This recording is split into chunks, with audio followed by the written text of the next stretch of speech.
ndabaza impamvu y'ibimbaho, impamvu ibyo nkora bitemera. Ninde wamfasha akanyereka inzira y'amahirwe, impamvu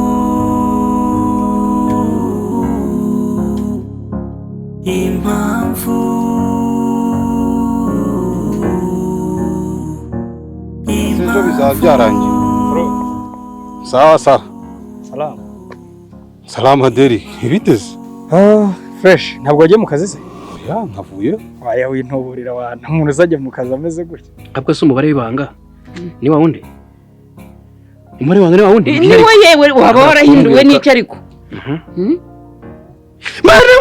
Mama busa nibyo? Uretse gato.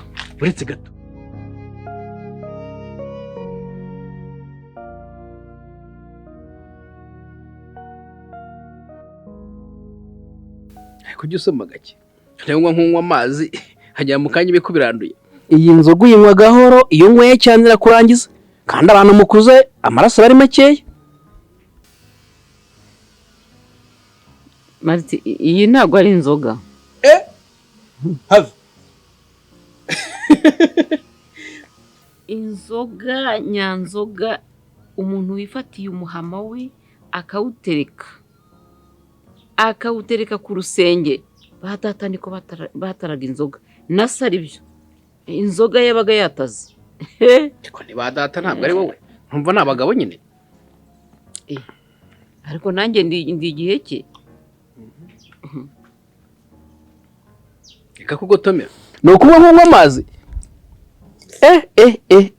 Nta yindi nguha. Niba ari ukuri kuzinywa, izi nzoga zituruka i Burayi.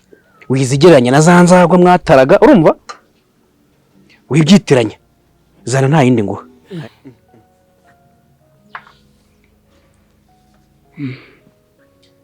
Iyi nta nzoga irimo. Mwana nyagasani. Nta nzoga irimo. Iyi nta nzoga. Ahubwo Mariti, nifuzaga umushinga wo gucuruza urwagwa.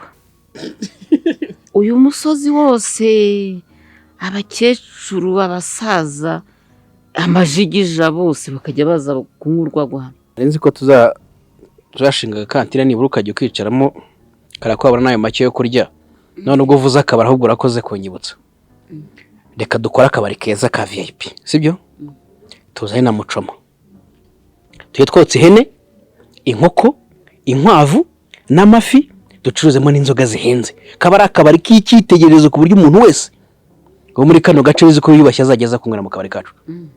Apana ibyo ngibyo byo kuvuga ngo tungur rwagwa. Ubushobozi dufite nubwo gushinga akabari ko rwagwa koko. N'amafaranga dufite. Nibyo pe. Martin mwana wanjye. Ndakuzi bihagije narakwibyariye. Mbwira wowe ukuntu uzagenda ugashinga akabari gakomeye kameze neza. Abantu bashinga akabari gakomeye kagakomera koko nyagukomera uzaba ari bo. Niba abandi bakerebutse, niba abandi bazino bazi kumenya uko babigenza. Naho wowe bure. Nanze ko nzagushingira agakantine. None ndako waruvuze iby'akabari mpita mbyumva vuba, umva ko twashinga akabari kari VIP. Twebwe ntidukerebutse. Twabishobora. Uracyari ikijumba. Sheri, bayi rero ndagiye. Tujyaniranye ngo yerekeze. Nise turajyaniranye. Mufashe ko ijya kwerekeza gusa. Nse ni ko uri gushyiraho icyangwe n'iki. Mafreshere ari ni impamvu. Kugira ngo nyine ugende uri kumbona ko nsa neza. So ugomba kwiyereka rundi. Ntago ari ngombwa ariko. Se icyambere nuko ngo kunda nta kintu se ni ngombwa ushyiraho amafreshere. Sheri ngomba gusa neza nta wundi muntu nyine na korera ibingi butari wowe rero ugomba kugenda ubonye ukuntu usa nyine ngomba kubyuka ni. Okay, complique. Nazo ushaze kuba ko iyo ahantu hose njya mu nzira iyo mbonye abakobwa bafite amafreshere wenda bashobora kunyobya. ushobora kubona ibyo kintu ukatuvuga ati mbega umugore wanjye kari mubi. Sheri ushaka ko utanyizera wowe. Oya ndakwizera Urabona ngiye naguca inyuma ko. ndabizi ko utabikora bari blague kuri siko nanjye ntabikora sibyo. Sheri nabirenze wa.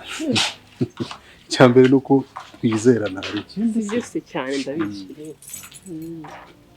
Werekeze ugende ku kazi. Ashobora kwizera ntabwo. Kugura.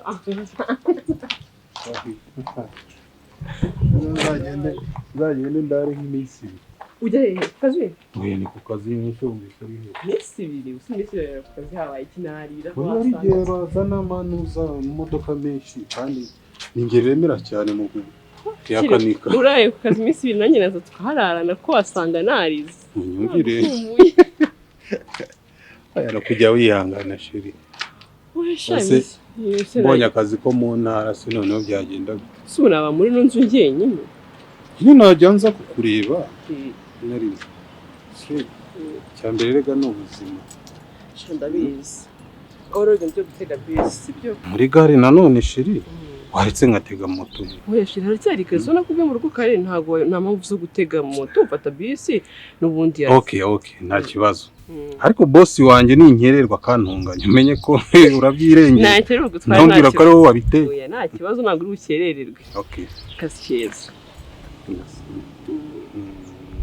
Umunsi mwiza.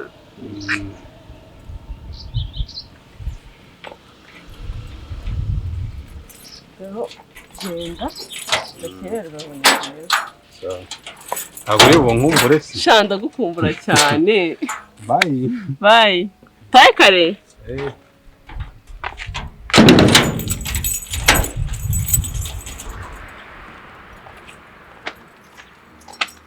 Sophie ntabwo byumvikana ngiye ibyo bintu tubyihoreye kuko nta busobanuro nabibonamo. Akucani wagiye ubanza ukumva n'umuntu mbere yo kurakara ukicara hanze nkagusobanurira. Ariko Sophie imushya ko numva nizi impuhwe ziruta izo kukuzana mu rugo iwanjye ukaharyama. Nyine nagusabye imbabazi ngaho nyumva kandi nagusobanuriye bihagije. Ariko Sophie imbabazi nguhereza imbabazi zirenze izo kuguhereza ako urabyumva kubura umugabo kubera wowe. Kugenda umuntu aguhamagaye warangiza ukajya ngo Derek aramu iriya mbwa itashobora kukugeza ku kintu. Nyine ngaho kagutukana nagusabye imbabazi kandi ukomeza gutinda ku bintu mbabarira rwose ntago nzongera n'amakosa nakoze. Sophie twumvikane hitamo kimwe uhitemo akazi cyangwa uhitemo iriya mbwa ngo ni Derek itagira icyo kumarira. Kunareka gusirerezanya kandi urabizi nabigusobanuriye pe haranarwanye n'umutima narwanaga n'amafaranga nkarwana none n'urukundo ariko ntago nzabisubira. Ngo kurwana n'urukundo wara amafaranga ibyo bintu byawe ntago bizakora. Nuguhitamo kimwe hitamo akazi ushaka amafaranga cyangwa uhitemo iriya mbwa yango ni Derek. Nawe uvuga ngo nimbwa ariko nyine nanjye ndi umuntu mukuru nzisubiraho ariko nyine mbabarira bikomeza kurakara. Umva nakugira gute se nakubabariye? Kawanyumvira nawe ubuse nk'umuntu w'inshuti yawe wamubabarira wavuga ngo uramubarira wangize ukongera iryo jambo koko. Oya urangiye nkubwire Sophia usibye ko uri inshuti yanjye yaza kuba ari undi muntu wamuze biriya bintu. Njye ni nomero yawe sinari kuba nyifite muri telefone yawe kuko ibintu wankoreye Imana we nubwo bose ndi kubyiyumvisha kubera gusa iriya mbobo itogosha n'ubwango ni Derek. Nawe bene muravugana nta mbabazi zirimo nese ngo nimero wayisiba wangize ukananukira nyine umukunzi ariko basi kamubwiza ukuri. Niko nyine mubwiza ukuri ngiye nanjye ngiye gufata umwanzuro nimba ari igihe cy'akazi nubaha akazi nimba ari igihe cya Derek menye ngo ni cya Derek. Sophie sinzongera kubisubiramo uhitemo kimwe hanyuma uzambwire nimba uhisemo inzererezi z'udusoresore nk'utwa Derek sibyo tutashobora no kwigurira sentire ubwo uzabumbwira. Siko korode ari serious hano. Afite gahunda yo kwimuka ngo agiye gushaka umugore. None ndabona yarabikoze. Sha twimutse nyine. Hagati aho ariko n'ubundi wari inzova ariko none wabaye yimirindi. Ariko mana yanjye nawe uratangiye usubwo ndarabyibushye cyane kuko. Usa n'ijye ubikubwiye wa mbere wenda ngo uvuge ngo ndakubeshye. Sha nyine ejo bundi na Shani yaransuye arambwira ngo narabyibushye cyane ariko ngiyewe ntabyo mbona. Waribona gute se nyine ko wambaye ikireza atamenya ko kera. none se Derika nkubaza ubu ngubu nirira wa muceri ibirayi n'igikoma nk'ibisanzwe nyine nta kintu cyahindutse byose ni ibisanzwe sinumva ukuntu rero nabyibushye ibisanzwe ariko nyine ubu ngubu ufite umugabo noneho n'izo keya niku dukora ko bifiringa ngira ngo urabizi cyokora iyo ndahanganye nyine mba meze neza uruzi ahanga nshobora kugira nka mistake yenda naba ntetse ibiryo bigashirira byashirira nkamubwira sheri sorry byashirira akabyumva ariko kwa oncle umva nabaga mfite ubwoba mvuga noneho umugore wa oncle aranyica nyine mu rugo birumvikana hari uburyo urumva wari uri mu nshingano za oncle wawe nyokorume cyagusaba kwitwara ariko ukora buri kamwe kose wigengesereye ngo hato nyokorume atagira ukuntu abona bimeze ariko ubu nyine uri mu maboko me si wowe bose hano se nta kibazo gihari hanyuma se Claude ntaragera hano se ko yambwiye ko uyu munsi ari butahe kare akunda gutaha nimugoroba n'amasaha ntabwo aba ahari ariko yari yambwiye ko ari butahe nka saa 9 ko tuvugana yambwiye ko ari bwitahire kare agatangaye impamvu nsuye buriya bavuganye na Claude ndibajije ukuntu sora umwana mubi uzushatse kuvuga ko nta gusura wowe kuva nakora uko sora baza kunsura abe wowe abe Sophie umugore wawe mwese ari mwari wansura ngo umugore wanjye wowe mugore usigaye ugira benshi ashaka abahungu nawe ntago muri seri gusigaye ukigira abagore benshi kano kanya se Sophie uramwihakanye cyangwa ngo wamusimbuje ndarengana ntawe nanze kireka wenda ahubwo wavuga ko ari we wansimbuje ese n'icyo uri kumbwira nzira yagusimbuje byagenze gute mwari tandukanye se mwarashwanye nyine ndakeka nkubwiye ko ari we wanyanze kugira ngo ubyumve neza ayasha dere sobe Sophia ndamuzi n'inshuti yanjye aragukunda cyane ntago yakwanga mbwira ikibazo mwagize ahubwo mbafashe n'ukuri yahamagarira Claude umubaza ahantu ageze mbona isubabara kamuguhamagara ariko uraza kumbwira ukuntu byagenze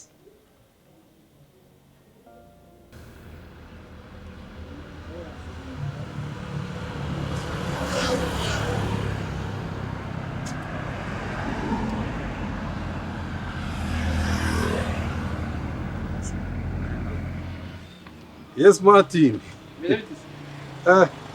Man. Usiko nikanze wan? Ikanze ikise. Ginanyuza ngo mbonye meya. Nimbare kuzenguruka mu baturage areba uko bimeze. Man uri smart bya hatari kabisa. Ariko ntukagira ibikabya nk'iby'urutogisha Claude. Uziko wagira ngo oya nta birenze man. Aya. Isi meya.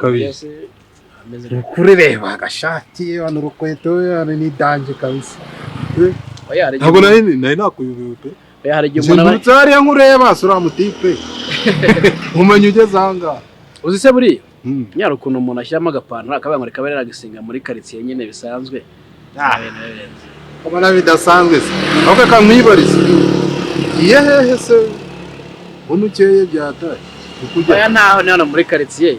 Hari igihe umuntu abanga reka batambuka reba ahantu yakicira akanyoha kanova cyaka kibeza. Master turazaranye wimbeshe ntago ugiye kwica akanyoha tuze. Uburyo warimba gutya nkaho ugiye kubonana na ministre. Ese ari bisanzwe ubu nambaye neza? Akeye man. Cyangwa se Sako ugiye kureba cya cyuki cyawe tu. Ba nta byibyuki buri ibintu by'abakobwa narabikatiye. Niba ari ikintu gishaka kumva nacyo ni ibintu by'abakobwa. Batera stress cyakora uburyo nabikemuyemo. Iyo nkeneye ya service ndamuhamagara akaza tugasangira tukayirangiza ariko ibintu byo kuya umuntu azashyushye ntago bishoboka rwose bitesha umutwe man. Amba wahindutse. Ese tugatambika tukajya kumwicupa. Oya. Martin, urabona ko ngeze mu rugo kabisa. Ntago rero najya ahantu ntabwiye madamu n'iki urumva. Ibibazo. Kuko n'ubu ngubu nari namubwiye ko mu minota 10 mugezeho. Urumva naba ngeze mu rugo nkajya mu tubari. Twazapanga ubutaha wangu. Urabizi sinabyanga pe. Ariko sikoro nakanya koko. Umvise bya bibazo by'abagore nakubwiraga. Utarashaka umugore ibibazo ntibyazaga.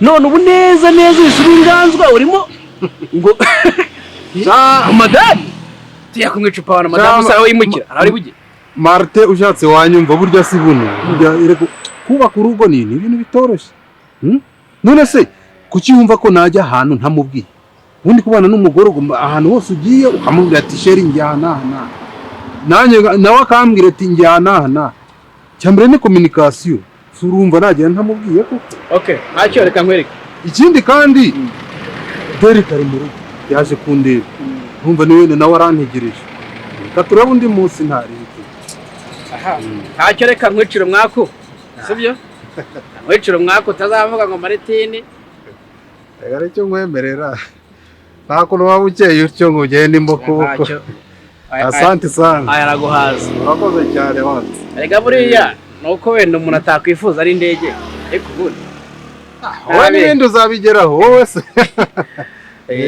reka nkureke rero sawa urakoze agenda rero madamu wawe washaka uzapanga ubutaha nawe